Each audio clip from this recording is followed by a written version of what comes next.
রাজধানীর বাজারে পেঁয়াজের দাম কিছুটা কমলেও এখনও নাগালে আসছে না আলু। তবে ভ্যাট কমানোর সুফল মিলছে সয়াবিন তেলে।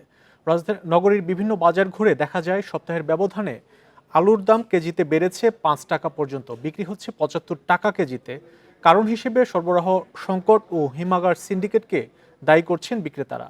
তবে কিছুটা কমেছে পেঁয়াজের দাম, কেজিতে প্রায় 20 টাকা কমে দেশি 130 আর আমদানির পেঁয়াজ বিক্রি হচ্ছে 120 টাকা কেজিতে। এদিকে ভ্যাট কমানোই দাম কমেছে আমদানি তেলের, তবে খোলা তেলের দাম বাড়তি, বিক্রি হচ্ছে 180 টাকা লিটারে। এছাড়া শীতকালীন সবজির বাজারেও ফিরেছে স্বস্তি।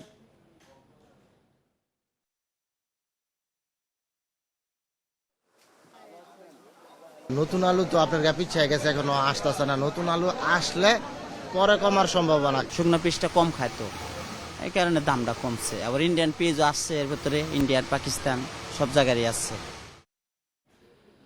নিত্যপণ্যের বাজার পরিস্থিতি জানবো। রাজধানীর হাতিরপুল বাজার থেকে যুক্ত হচ্ছেন সহকর্মী শাহিদ আহমেদ। শাহিদ আহমেদ, আপনি যে বাজারে আছেন সেটি খুচরা একটি বাজার। পাইকারি বাজারের সাথে এই হাতিরপুলের যে খুচরা বাজার, এখানে দামের তফাৎ কেমন দেখছেন? আর আলু পেঁয়াজের যে বিষয়টি, সেটির দাম ওই বাজারে কেমন এখন?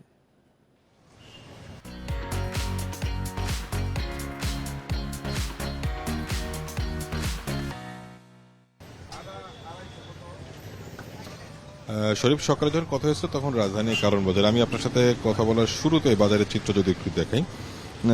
যেহেতু এটা রাজধানীর অন্যতম একটা খুচরা বাজার হাতিরপুল, আপনার কথার সাথে মিল রেখে বলতে হয় যে আসলে কারণ বাজার থেকে হাতিরপুলে 1 কিলোমিটারের কম দূরত্ব, কিন্তু দামের পার্থক্যটা কিন্তু অনেক বেশি। যেই পেঁয়াজের বিষয়টা আমি বলি, যেটা কারণ বাজারে দেশি পেঁয়াজ 130 টাকা কেজি দরে বিক্রি হচ্ছিল, সেটা কিন্তু এখানে 140 টাকা কেজি দরে বিক্রি হচ্ছে। আলুর কেজি কারণ বাজারে 70 থেকে 75, এখানে অবশ্য 75 টাকা এক দরে বিক্রি হচ্ছে। পাশাপাশি যদি আমি অন্য বিষয়গুলো, সবজির বিষয়টা বলা যায়, প্রতিটা সবজিতেই কেজিতে 10 থেকে 15 টাকা বেশি নিয়ে আসে। যদিও এত অল্প দূরত্বে এত দাম বেশি হওয়ার কথা না, এটাকে ব্যবসায়ীদের অতি মুনাফার একটা প্রবণতা বলছেন এখানে যারা বাজার করতে আসছেন সেই ভোক্তা সাধারণরা।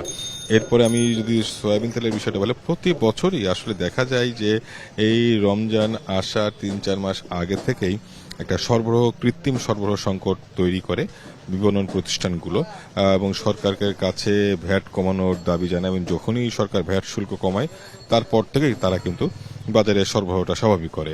এবারও তার ব্যতিক্রম নাই।